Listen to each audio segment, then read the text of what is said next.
Nós começamos o programa falando sobre a teologia da prosperidade. Você tem acompanhado isso aí, essa briga que nós estamos vendo de duas grandes televisões, né? E uma das redes de televisão é mantida por uma denominação, se diz mantida por uma denominação religiosa que cresceu no Brasil usando a teologia da prosperidade. Agora, a teologia da prosperidade estava envolvida com todas as religiões? Como é que é esse negócio?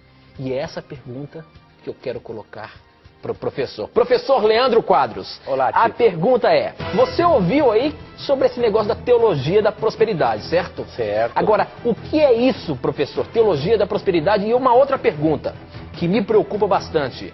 Os ensinamentos que a Bíblia faz sobre as ofertas e o dízimo estão relacionados nessa teologia? Como é que fica isso, professor?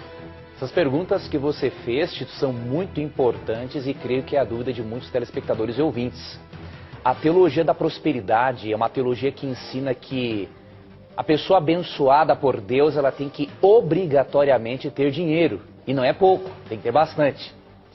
Essa teologia, essa forma de compreender o sistema de dízimos e ofertas tem prejudicado significativamente o cristianismo, Tito. Por quê? Porque todos os protestantes, por exemplo, quando um agnóstico, um ateu tem acesso a esse tipo de entendimento sobre dízimos e ofertas, essas pessoas acabam generalizando todos nós protestantes e achando, eu já até ouvi alguém dizer assim, os religiosos são todos farinhas do mesmo saco.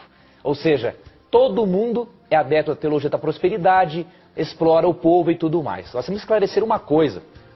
Primeiro, as igrejas protestantes sérias jamais adotam a teologia da prosperidade, porque a teologia da prosperidade, querido telespectador e amigo ouvinte, é uma espécie de salvação pelas obras.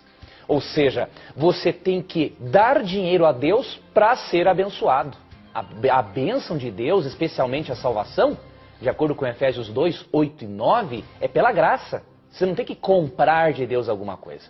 E tem um texto aqui na Bíblia, Tito, que, olha, parece que ele foi escrito hoje, né, em relação a essa teologia da prosperidade. A gente pode ler? Eu vou ler esse texto aqui, ó, 2 Coríntios capítulo 2, verso 17. Eu vou ler na Nova Versão Internacional.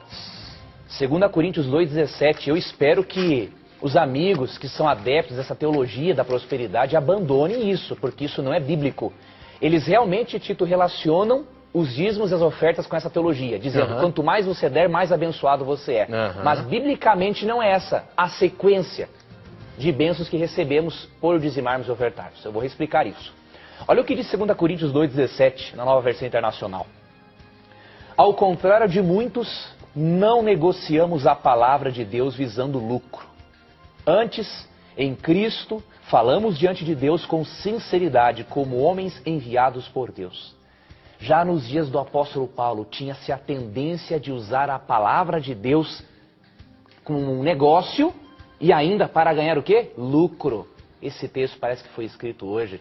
Infelizmente, a teologia da prosperidade, Tito, ela tem esse objetivo, obter lucro e negociar a palavra de Deus. Algumas versões assim, mercadejar. Graças a Deus que há Novo Tempo e muitas igrejas protestantes sérias não negociam a palavra de Deus para fins lucrativos como a teologia da prosperidade.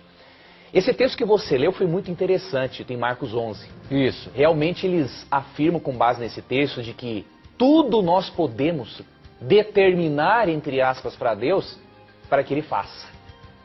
Agora, será que eu posso determinar algo para Deus?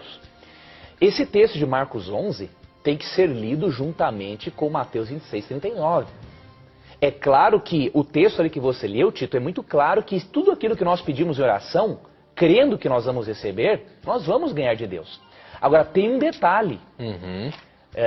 Mateus 26, 39, ele tem que fazer parte do final das nossas orações, porque senão nós vamos ir para o caminho da prosperidade e colocar a nossa mente mais nas coisas materiais do que na palavra de Deus. Vamos ver aqui Mateus 26, 39, que é um texto muito esclarecedor. Cristo falou o seguinte: Meu Pai, se for possível, afasta de mim este cálice. Contudo, não seja como eu quero, mas sim como tu queres. Realmente nós devemos fazer a oração de Marcos capítulo 11. Mas no final da nossa oração nós temos que dizer assim: Deus, eu quero isso, desejo isso, sou franco contigo, mas não seja como eu quero, seja como você quer, porque o Senhor é soberano na minha vida. E os teólogos da prosperidade, infelizmente, não ensinam as pessoas a serem dependentes de Deus, mas dependentes da prosperidade material para serem felizes. E um texto, Tito, que é muito mal compreendido, e também, querido telespectador e amigo ouvinte, é Malaquias 3:10. Esse texto é um texto lindo que fala sobre o dízimo, mas infelizmente ele é mal interpretado pelos teólogos da prosperidade. Eu vou ler esse texto e rapidamente, Tito, vou explicar a sequência bíblica do que é, o que na Bíblia significa ser abençoado por Deus. Malaquias 3:10 afirma o seguinte: ponham-me à prova, diz o Senhor dos Exércitos, e vejam se não vou abrir as comportas dos céus e derramar sobre vocês tantas bênçãos que nem terão onde guardá-las. E nos versos 8 e 9 fala que essas bênçãos vêm por dizimar. A sequência que a teologia da prosperidade apresenta é a seguinte: você dizima e dá ofertas e depois você é abençoado. A sequência bíblica não. Sabe por quê? Quando Deus orientou a dizimarmos e ofertarmos em Malaquias 3:8-10, quando ele deu essa orientação para o povo de Israel, o que Deus fez antes de dar essa orientação? Primeiro ele libertou o povo de Israel do Egito, aí ele deu o mandamento do dízimo, e em consequência dessa gratidão que o povo tinha para com a salvação, eles dizimavam.